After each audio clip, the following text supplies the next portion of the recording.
Hello' বন্ধু বান্ধৱীসকল, আমি এতিয়া আজি গাড়ীত এফালে ওলাই গৈছোঁ।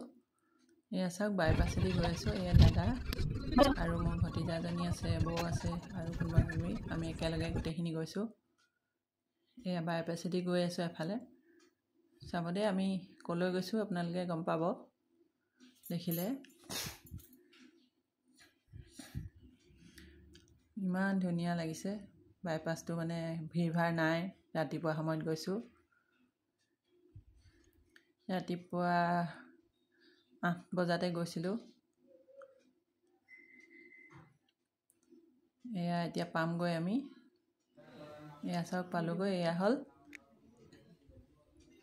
থান, হয় থান এখন লৈ গৈছোঁ আমি। দেখিছেনে, ইয়াত মানে মানুহবোৰে সেৱা কৰিবলৈ আৰম্ভ কৰিয়ে দিলে।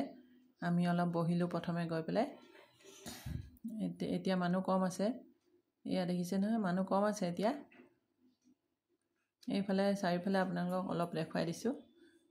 এয়া চাওকচোন, কৰিডৰটো ধুনীয়াকৈ বনাই দিছে, যিটো বাটচৰা ধুনীয়াকৈ বনাই দিছে। এতিয়া আগতকৈ বহুতখিনি উন্নত হ'ল, খুব ধুনীয়াকৈ পেলাইছে। আৰু মেইন ঘৰটোও বনাই আছে, কিন্তু বনাই থকাৰ কাৰণে এইফালে এইটো চাইডে এইফালে মানে টেম্পৰীকৈ লোৱা হৈছে। ইয়াতে মানে এতিয়া প্ৰাৰ্থনা কৰা হৈছে, মানে প্ৰসাদ চসাদ দিয়ে, আশীৰ্বাদ দিয়ে। ইয়াতে এখন হ'ল বগৰীতলীয়া থান, হয়। ইয়াতে আমি প্ৰাৰ্থনা কৰিলোঁ, প্ৰসাদ চসাদ খালোঁ, তাৰপিছত বাহিৰলৈ অলপ ওলাই আহিলোঁ। বাহিৰৰ মানে বতাহ অকণমান ল'ব লওঁ বুলি। ধুনীয়া গছ গছনি আছে, খুব ভাল লাগিলে বাহিৰত ওলাই আহি।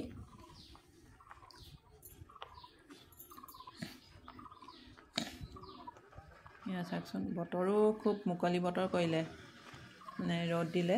আমি ভাবিছিলোঁ বৰষুণ দিলে বেয়া লাগিব বুলি, কিন্তু ধুনীয়া বতৰ কৰিলে সেইদিনা। এই গাড়ীৰ পৰা কিবা বস্তু উলিয়াবলগীয়া হৈছিল, সেইকাৰণে গাড়ীৰ ওচৰলৈ আহিলোঁ। আৰু এইটো বাটটো চাওক, মই এইফালে গৈ দেখাইছোঁ।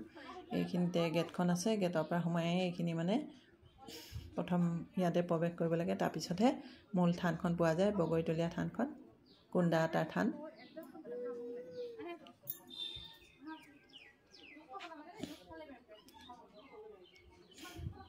আৰু এইফালে ইয়াত আছে এটা নাদ আছে। নাদৰ পৰা পানী নিয়ে মানুহে, কিবা পানীখিনি নিবলৈ নিলে বেমাৰ আজাৰৰ কাৰণে ভাল বুলি কয়। চাৰিওফালে দেখুৱাই দিছোঁ আপোনালোকক। এইটো হ'ল নাদটো, ইয়াৰ ভিতৰতে আছে নাদটো। মানুহে যায়, এয়া ওলাই আহিছে, দেখিছেনে, মানুহ ওলাই আহিছে তাৰপৰা। নাদত অৱশ্যে বেছি পানী নাথাকে, কেতিয়াবা থাকে কেতিয়াবা নাথাকে। এনেই চাবলৈও যায় মানুহে, তাতে চাকি বন্তিও জ্বলায়। ইয়াত এতিয়া পায়স দিছে, আমি মানে পায়স নিছিলোঁ।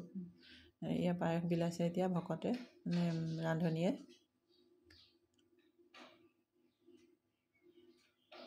তাৰপিছতে আমি ভাতটো খালোঁ তাতেই।